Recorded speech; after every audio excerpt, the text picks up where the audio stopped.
It is a moonless night 100,000 years ago. A fire crackles and two strangers lock eyes across it.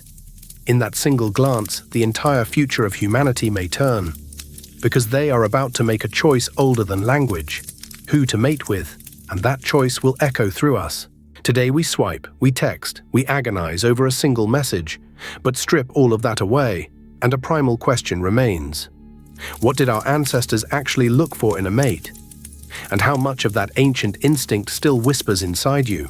Subscribe if you're curious. There's a new story every few days. Let's go back to a world with no words for love. A world where every decision was a matter of survival. Imagine you are a young hunter, lean and weathered.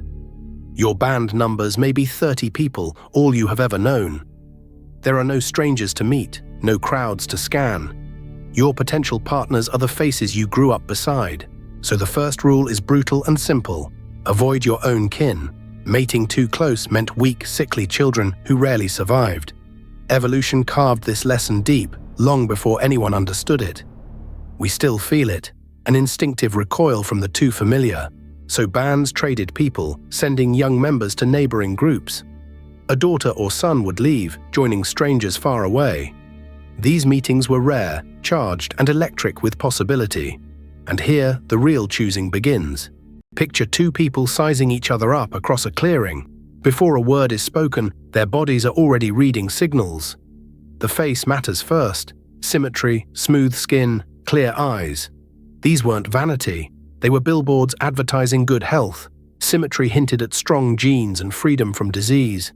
Clear skin whispered, "I have survived the sicknesses of this land." A steady gaze signaled confidence, status, a place in the group, all of it scanned in less than a single second. But sight was only the beginning. Then came something stranger, smell. Ancient humans chose partners partly with their noses. Buried in our scent are clues about our immune systems. We are drawn to those whose defenses differ from our own. Mix two different immune systems, and children resist more diseases. Your ancestors couldn't explain this. They simply followed attraction. The nose knew what the mind could not yet name. And astonishingly, studies show we still choose this way today. If this is blowing your mind, take a second to hit like. Because now the story takes a darker, more dangerous turn. For our ancestors, choosing a mate was a gamble with death. A weak partner could mean starvation in a brutal winter. The wrong choice could doom your children before they were born. So they watched for proof, real evidence of a worthy partner. A man might show his value through the hunt. Returning with meat wasn't just food, it was a message. It said, "I can provide, I can protect, I will stay." Generosity itself became seductive, a signal of reliability. A woman's value was read in different, equally vital signs: skill at gathering, weaving, healing, and reading the land, strength to bear children, and the wisdom to keep them alive. In a fragile world, competence was breathtakingly attractive. But survival skills alone weren't enough. There was something more. Our ancestors needed partners who would actually stay. Raising a human child takes years of relentless effort. So loyalty, kindness, and patience became prized beyond strength. And this is where something remarkable enters the story: courtship. The slow, deliberate art of winning someone over. Gifts of carved bone, polished shells, rare pigments and beads. Objects with no purpose but to say, "I thought of you." We have found these ancient gifts buried beside the dead. Tokens of affection that outlasted the lovers who exchanged them. Proof that romance is far older than civilization itself. Our ancestors loved, they yearned, they tried to be chosen. Then came dance, song, and the rhythm of bodies moving.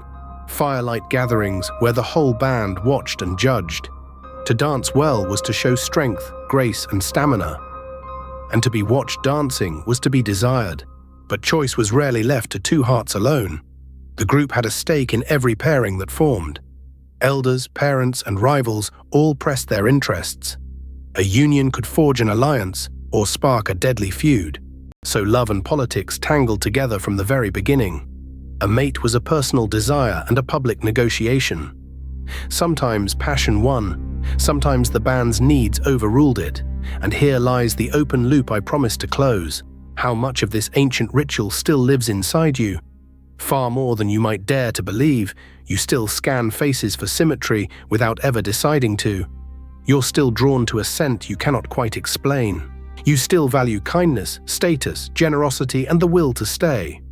You still give gifts that mean nothing but "I chose you." The fire has become a glowing screen, but the instinct remains. Hundreds of thousands of years, and the deep code endures. Every person alive descends from an unbroken chain of choices. Two strangers by a fire decided to choose each other. Again and again across 100,000 quiet nights.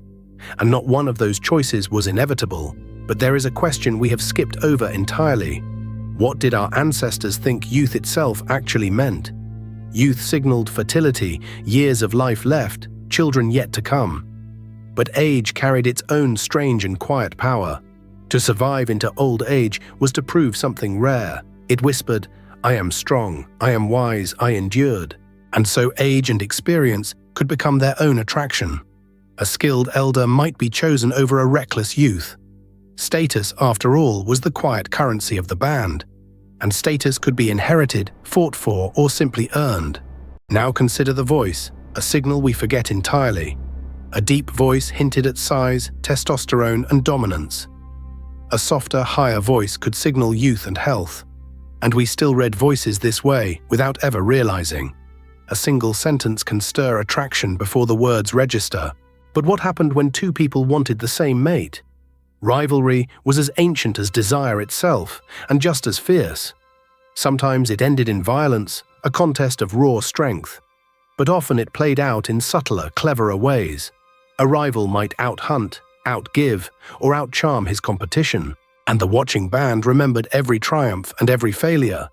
Reputation, once lost, was almost impossible to win back. So how you treated others became part of your appeal. Cruelty was remembered, generosity was rewarded. The group kept score. There was also the matter of timing and the seasons. Mating often clustered when food was plentiful and danger low. Children born after harvest had a better chance to live, so nature itself nudged the rhythm of human desire. Attraction rose and fell with the turning of the year. And consider how rare a truly new face must have been. In a world of 30 faces, novelty was intoxicating. A visitor from a distant band carried mystery and allure. Their strangeness alone could quicken a heart by the fire. We still feel that pull toward the new and unknown, but not every union was a sudden spark of passion. Many grew slowly from years of shared work and trust. Familiarity, the very thing we flee in kin, could bind strangers. Love and survival braided slowly into something that lasted, and we still carry the wound of choices gone wrong. A bad pairing could weaken a child or a whole line. Every successful ancestor is a story of choices that worked. You are descended only from the ones who chose well. Every failed choice simply vanished from the human story. So pause and think about the sheer improbability of you. Thousands of generations, each one choosing, each one surviving. A single different glance anywhere, and the chain breaks. You hang at the very end of that fragile thread. And still the choosing has never truly stopped. Today the fire is gone, but the ancient circuitry remains.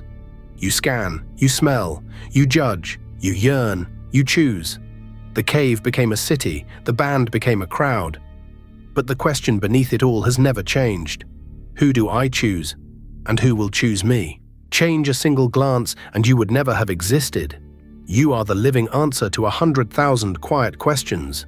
So the next time attraction stirs and you cannot explain why, remember, something ancient inside you is still choosing. So, which of these two stories do you watch next?